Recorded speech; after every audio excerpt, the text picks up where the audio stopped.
Hello everyone, welcome to Education Enhancement.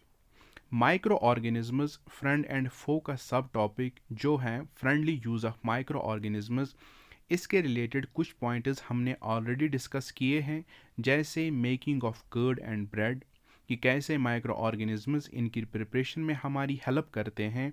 और इससे पहले वाले सेशन में हमने commercial use of micro organisms के बारे में पढ़ा है कि कैसे अल्कोहलिक बेवरेजेस या विनेगर बनाने में माइक्रो ऑर्गेनिजम्स का अहम रोल है। आज हम medicinal use of micro organisms के बारे में पढ़ेंगे। जो ये माइक्रो ऑर्गेनिजम्स हैं, they are the source of many medicines. काफ़ी दवाइयाँ माइक्रो ऑर्गेनिज्म से बनाई जाती हैं। जैसे जब हम बीमार होते हैं बिकॉज ऑफ माइक्रो ऑर्गेनिजम्स, तो डॉक्टर हमें एंटीबायोटिक कैप्सूल्स या टैबलेट्स प्रिस्क्राइब करते हैं। ये एंटीबायोटिक कैप्सूल्स असल में माइक्रो ऑर्गेनिजम्स से ही आते हैं, माइक्रो ऑर्गेनिजम्स के अगेंस्ट। तो वो दवाइयाँ जो डिजीज़ काजिंग माइक्रो ऑर्गेनिजम्स की ग्रोथ को रोके या उनको मारें without adversely affecting the host cells, इन दवाइयों को बोलते हैं एंटीबायोटिक्स। जो ये एंटीबायोटिक्स हैं, ये दो वर्ड से बने हैं। एंटी मतलब अगेंस्ट और बायोस मतलब life. That means antibiotics are against the life, but against the life of disease causing microorganisms, not against the life of host. तो एंटीबायोटिक मेडिसिन का सोर्स क्या है? Micro organisms. Specific micro organisms को grow किया जाता है ताकि बहुत सारी डिजीज़ की क्योर की जा सके।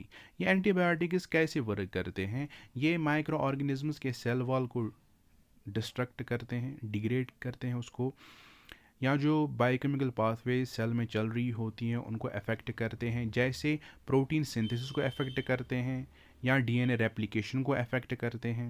तो ऐसे ये माइक्रो ऑर्गेनिजम्स की ग्रोथ को स्टॉप करते हैं।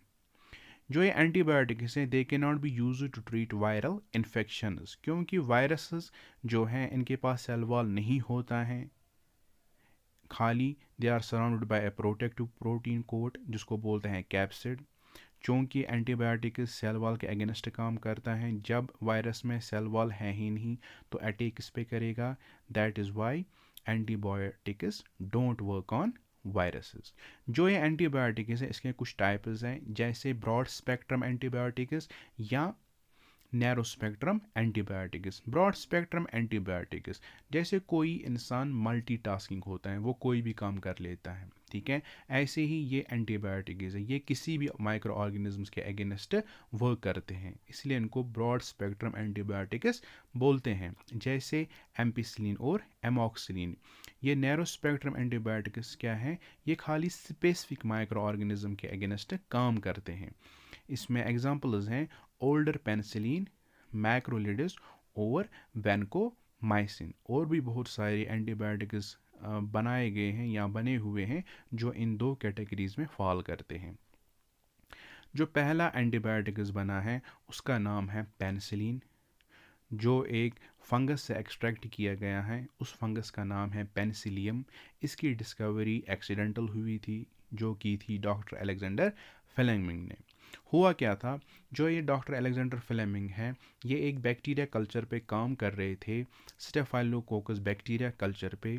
जब ये छुट्टियां मनाने के बाद लैब में वापस आए तो इन्होंने पैट डिश पे एक ग्रीन कलर का पैच देखा था, जिसके इर्द गिर्द बैक्टीरिया की ग्रोथ नहीं हुई थी। तो इन्होंने इस ग्रीन कलर के पैच को आइडेंटिफाई किया और देखा ये तो एक मोल्ड है, पेनिसिलियम मोल्ड, जो सेल्फ डिफेंस केमिकल रिलीज करता था, जिस वजह से बैक्टीरिया की ग्रोथ नहीं होती थी। और इस सब्सटेंस को इन्होंने नाम दिया पेनिसिलिन। जो डॉक्टर अलेक्जेंडर फ्लेमिंग के पीर्स थे, उन्होंने बोला कि हम इस चीज़ को एक्सेप्ट नहीं करेंगे। इनको लगा था कि it is just a laboratory curiosity. लेकिन कुछ साल बाद चैन और फ्लोरी ने क्या किया, इन्होंने मेडिसिनल एप्लीकेशन ऑफ पेनिसिलिन को प्रूव किया कि नहीं, कि सच में पेनिसिलिन एक एंटीबायोटिक हैं। और फिर इन तीनों को फिर 1945 में नोबेल प्राइज़ दिया गया। जो ये एंटीबायोटिक टर्म है ये सैलमन वॉक्समैन ने कॉइन की है 1942 में। इन्होंने स्ट्रेप्टोमाइसिन एंटीबायोटिक डिस्कवर किया है, जिस लिए इनको 1952 में नोबेल प्राइज़ भी दिया गया था। ठीक है, तो आप अभी स्क्रीन पे देखोगे कि कैसे जो ये फंगस हैं ये कैसे बैक्टीरिया की ग्रोथ को इनहिबिट करता है। ठीक है, देखिए यहाँ पर पेनिसिलियम कॉलोनी है, इसके इर्द गिर्द कोई बैक्टीरिया की ग्रोथ नहीं हुई है।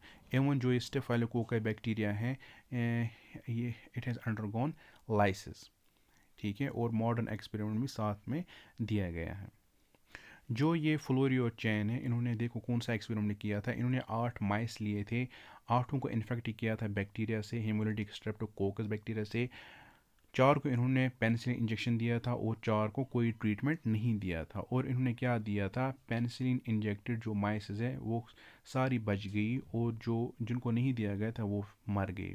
तो इससे क्या पता चला कि penicillin has antibiotic properties that actually kills bacteria but not the host sales. तो देखिए ये 3 नोबेल लॉरेट्स हैं जिन्होंने ये काम अंजाम दिया था, Alexander Fleming, Howard Walter Florey और अर्नेस्ट बोरिस चैन। इनको नोबेल प्राइज़ कब मिला था, 1945 में। जो ये एंटीबायोटिक्स हैं इनको लेने से पहले या जब ले रहे हैं को हमें बहुत सारी प्रिकॉशंस लेने पड़ते हैं। जैसे they should be only taken under the guidance of a doctor. इनका कोर्स फिनिश करना चाहिए according to the doctor's instructions. ठीक है, ये करेक्ट डोजेज में लेने चाहिए and at the appropriate time.